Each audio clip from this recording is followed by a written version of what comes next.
Hello students. Now we're going to look at solving quadratic inequalities. In the previous videos, we looked at solving linear inequalities. I want to give you a couple examples of those so that we can differentiate. Linear inequalities are things like 2x plus 3 is greater than 9, or 6x minus 7 is less than or equal to 4x minus 9. Now, these are generally solved very similarly to how we solve equations, in that we're trying to get x by itself. The rules are a little bit more complicated because there are some situations where we have to flip the inequality sign, but in general, the goal was to isolate the variable in each of these. Now we're going to be looking at quadratic inequalities.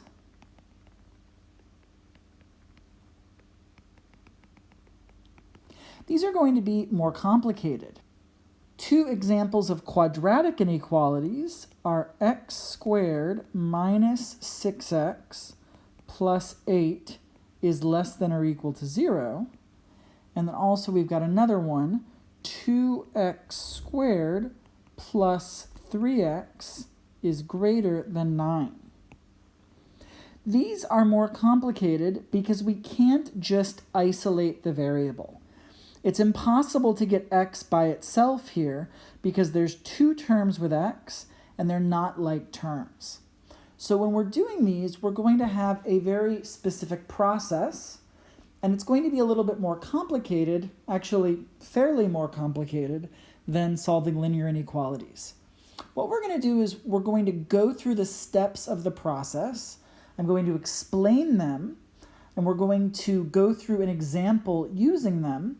And then after we've done that, I'm going to explain why this process works. So we will get to an explanation of why it works, but I want to go through the process first. So here is the process. All right. The first step is to solve the corresponding quadratic equation. What that means is we'll take the inequality and replace the inequality with an equal sign.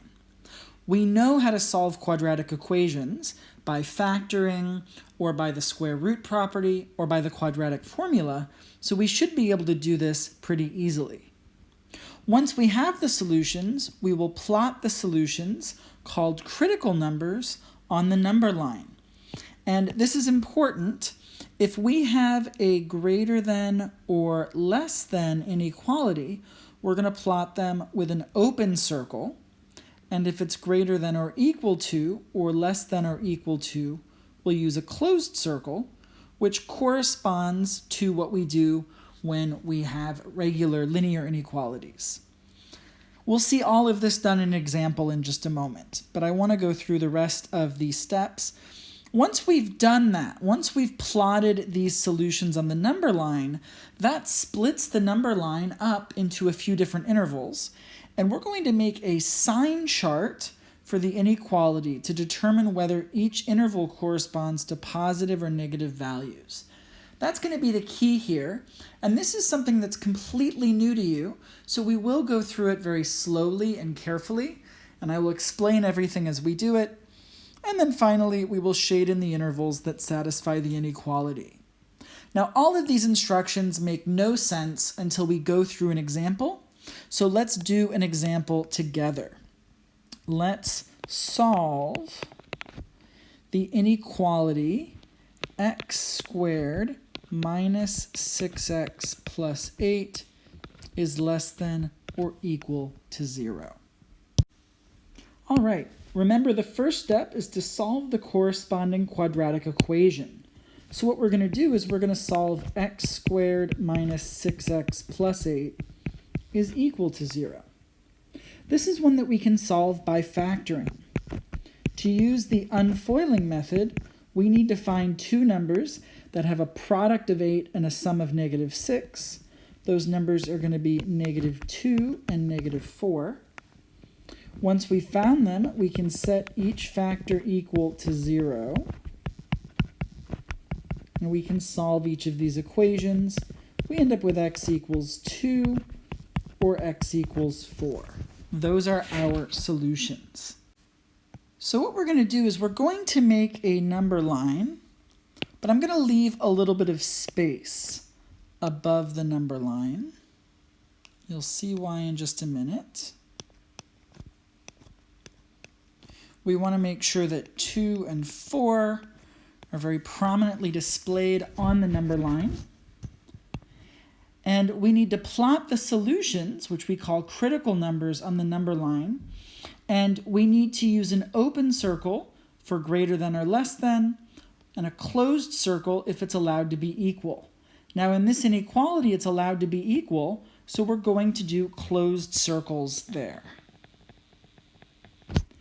The reason we're using closed circles is because for these 2 points, for these 2 values, 2 and 4, when we plug in 2 or 4 to this polynomial, we end up having it be equal to 0.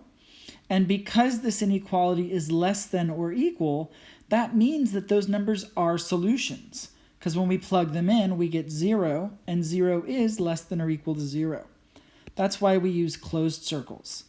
If this was just less than or just greater than, then it would not give us solutions, because 0 is not less than or greater than 0. And so that's why we would need to use open circles there. Now, I want you to look at these 2 points on the number line, and these points kind of divide the number line into 3 different sections, 3 different intervals. We've got this first interval to the left, we've got this next interval in the middle, and we've got this last interval on the right. And because these are the only 2 points where x squared minus 6x plus 8 is equal to 0, then in between them and on the outsides, either this expression is going to be less than 0 or it's going to be greater than 0. And we want to figure out where it's going to be less than 0 and where it's going to be greater than 0. And the process we're going to use here is making a sine chart. Let me show you how this works. We need to examine x squared minus 6x plus 8 to figure out where it's less than or equal to 0. Now we've factored x squared minus 6x plus 8 into x minus 2 times x minus 4. And what I'm going to do is I'm going to write these factors off to the side.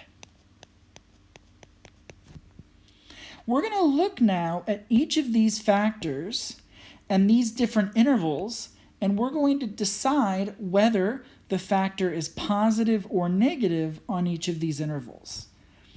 This is going to feel a little bit weird at first, but once we get the hang of it, it's not going to be that difficult. And this is a skill that we really want to have because it's very important when we get to calculus. So let's look at x minus 2. And I actually want to start on the right-hand side. I want to look at this interval from 4 to infinity. Is x minus 2 positive or negative if x is greater than 4? Well, if x is 5, we've got 5 minus 2, which is 3. If x is 6, we've got 6 minus 2, which is 4. On this interval, this factor is positive. So I'm going to write a plus here to represent positive.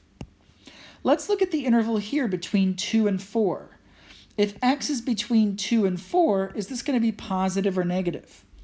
Well, if x is between 2 and 4, that means x is bigger than 2. And so x minus 2 has to be positive because x is larger than 2. So then it's also going to be positive here. But once we have values of x that are less than 2, this factor ends up being negative, right? If we plug in 0 here, or 1, 0 minus 2 is negative 2, 1 minus 2 is negative 1. So on this whole interval, this factor is going to be negative. Let's do the same thing now for x minus 4. If we look on this interval, where x is greater than 4, this is going to be positive. You can see that by just plugging in a number. If we plug in 5, 5 minus 4 is positive.